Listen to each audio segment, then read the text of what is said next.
Bienvenue au cœur des parutions africaines pour en saisir la quintessence de l'actualité sur le continent. François Bozizé, persona non grata au Cameroun et expulsé du pays. C'est l'information à la une du site panafricain Œil d'Afrique. La décision d'expulsion de François Bozizé a été prise à la suite d'une activité politique qu'il n'aurait pas dû mener, révèle le site. Durant son séjour camerounais, l'ex-président centrafricain se serait rendu dans la localité de Garoua-Boulaye, dans l'est à la frontière avec la Centrafrique. Des affrontements en territoire centrafricain entre les ex-Séléka et anti-Balaka ont eu lieu sans faire de victimes au Cameroun. Les autorités camerounaises n'ont pas vraisemblablement apprécié cette attitude, commente notre confrère. Le site camerounais Camerbi ajoute qu'on ne sait rien de la prochaine destination de François Bozizé, les autorités camerounaises s'étant contentées d'indiquer que du moment où Bozizé n'est plus en territoire camerounais, il ne leur appartient pas de chercher où il se trouve ou ce qu'il fait. Pas très loin de la Centrafrique et du Cameroun, le Congo-Brazzaville, où la ferveur du forum Build Africa a cédé à notre ferveur, c'est de la commémoration du 25e anniversaire du protocole de Brazzaville, élément fondateur de la paix et de la lutte de libération des peuples d'Afrique australe, avec comme artisan de paix Denis Sassou Nguesso.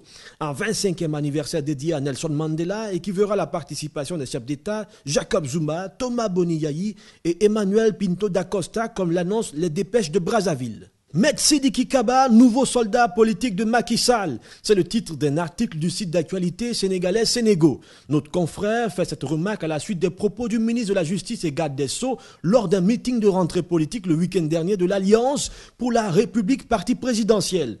J'ai décidé d'être avec le président Sall parce qu'il a un projet pour le Sénégal, a déclaré l'éminent juriste et président d'honneur de la FIDH, aujourd'hui paré d'un costume politique. Comment sera-t-il accueilli dans sa nouvelle famille politique? En tout cas, écrit notre confrère, il n'était pas la star du meeting. Plusieurs dignitaires de l'APR lui ont volé la vedette. Bienvenue à Maître Sidiki Kaba dans l'arène irrationnelle et inextricable de la politique et bon vent. Au Togo, c'est une lettre ouverte des dirigeants de l'UFC, le parti historique de Gilles-Christ Olympio, qui constitue une véritable bombe jetée au visage des responsables de l'ANC de Jean-Pierre Fabre, tous issus de l'UFC. Dans la lettre que publie le site icilomé.com, l'UFC estime qu'elle a été victime d'une rumeur propagée à dessein par l'ANC pour faire croire à une trahison de la lutte pour l'alternance pacifique au Togo.